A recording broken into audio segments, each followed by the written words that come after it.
الرحمن الرحيم. السلام عليكم، مرحبا بكم معنا هذا اليوم السعيد. اذا سمحتوا غادي ما غنطولش عليكم، غادي نلخص ما فيه الكفايه باش نتكلموا على الدور اللي خصو يلعبوا المركز الصحي في تفعيل مخطط استراتيجي ديال 2008 2012.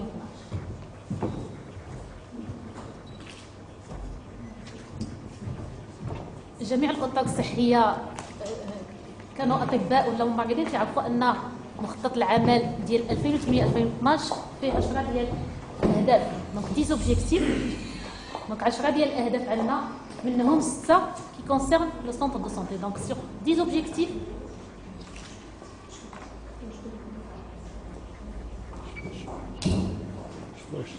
donc sur 10 objectifs, 6 concernent le centre de santé.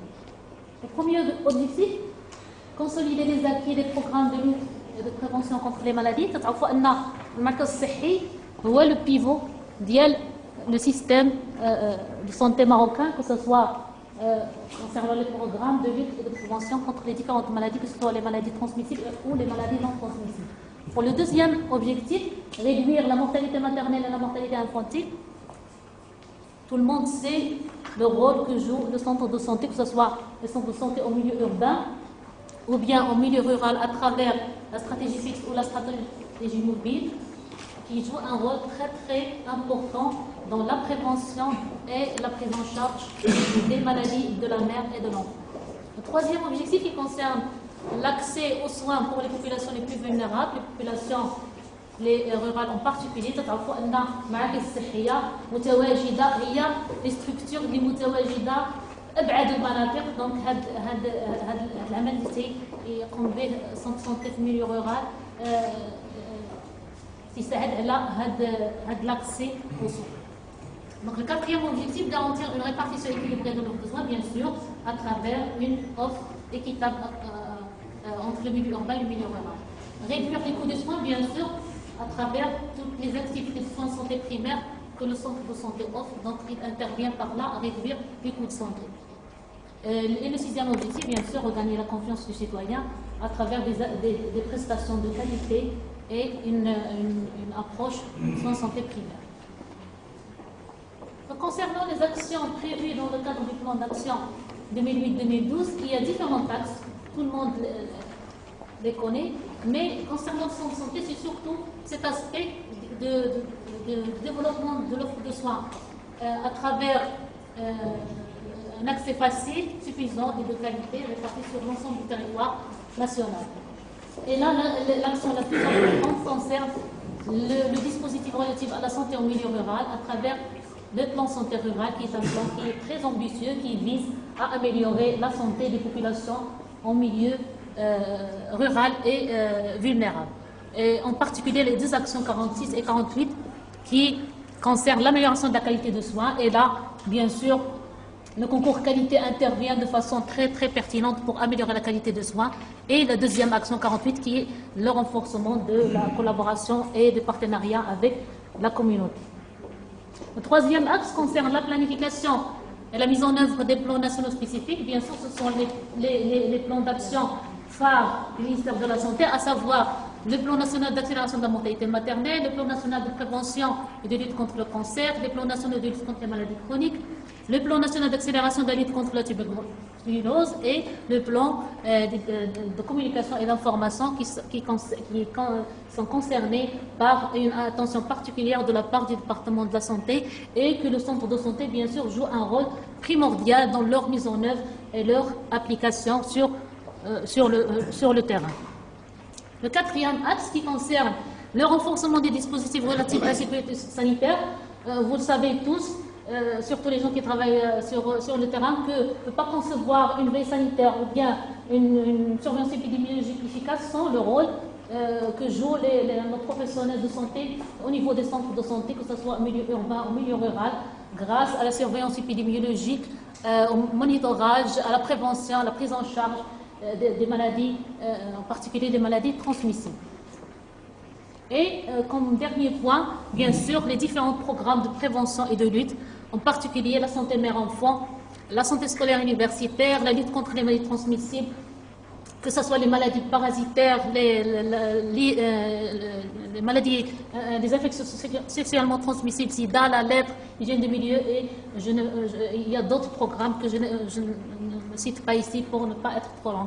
Donc le centre de santé, vous le savez tous, constitue le pivot du système de santé au niveau de notre pays, et son dévouement et le travail continu du personnel au niveau de ces structures, on ne pourrait pas arriver au résultat auquel on est arrivé dans notre pays.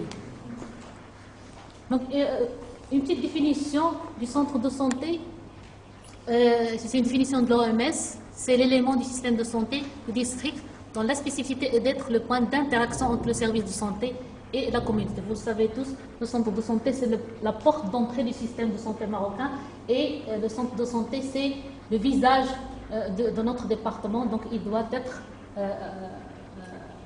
doit avoir une image qui est une image de qualité pour gagner, comme a dit le Dr Bascott, pour gagner la confiance de la population marocaine.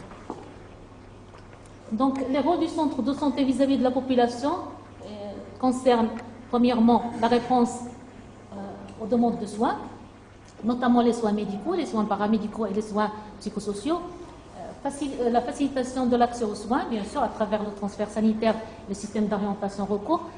La veille à la protection de la santé de la population par le dépistage et la détection précoce. Et en quatrième point, l'interaction avec la population, bien sûr, tout ce qui est participation communautaire et collaboration intersectorielle. Donc, le rôle du centre de santé joue un autre rôle vis-à-vis de sa hiérarchie, bien sûr, avec les échelons supérieurs, notamment par l'organisation du travail, par la gestion de la logistique et des approvisionnements, la gestion de l'information sanitaire, la mise en place des orientations et des priorités du ministère de la Santé, et la facilitation, bien sûr, de la participation des autres secteurs à l'action de santé. Le médecin-chef de centre de santé, c'est le leader de l'équipe de cette structure qui, comme on l'a dit, la porte d'entrée au système, donc il doit assurer différents rôles, notamment le rôle de gestionnaire, le garant de la qualité des soins, le communicateur, le membre influent de la communauté et le décideur averti pour faire avancer cette équipe vers la performance et vers l'amélioration de ces performances, bien sûr. Donc, pour améliorer le dynamisme du centre de santé et pouvoir atteindre les objectifs prévus dans le cadre du plan 2008-2012, différents outils peuvent être utilisés pour redynamiser le rôle du centre de santé et pouvoir atteindre les objectifs escomptés. Premièrement, l'organisation de réunions au niveau du centre de santé. Donc, en principe, il est prévu d'organiser une réunion par semaine afin de discuter des performances, de discuter des problèmes, d'améliorer ce qu'on peut améliorer. Donc, avec la hiérarchie du SIAP, il est prévu d'organiser une réunion par mois, et avec la communauté, en principe, une réunion tous les 3 mois. Donc, un autre outil qui est important dans la coordination et le management des activités au niveau du centre de santé, c'est la supervision. Vous savez tous que la supervision est une activité essentielle qui vise à renforcer les compétences et corriger les différentes erreurs ou bien des obstacles ou bien les problèmes qui peuvent se poser. Donc la supervision doit être réalisée de façon régulière, notamment par le médecin-chef du centre de santé, la hiérarchie, le SIAP et bien sûr les différents niveaux, délégations et régions. Le troisième point, le troisième outil, c'est l'auto-évaluation. Et là, je l'ai mis en rouge parce qu'il concerne notre sujet d'aujourd'hui, c'est le concours qualité. Donc le concours qualité est un outil très très pertinent que le centre de santé peut adopter pour améliorer ses performances grâce au plan d'amélioration et de concours qualité et grâce aux efforts investis pour améliorer ses performances. Quatrième outil, la formation continue. Vous savez tous que la formation continue est un élément important pour améliorer les compétences et pour améliorer la qualité des soins.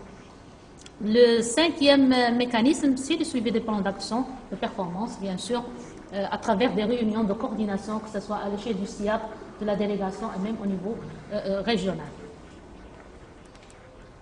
Donc c'est l'essentiel de ma présentation.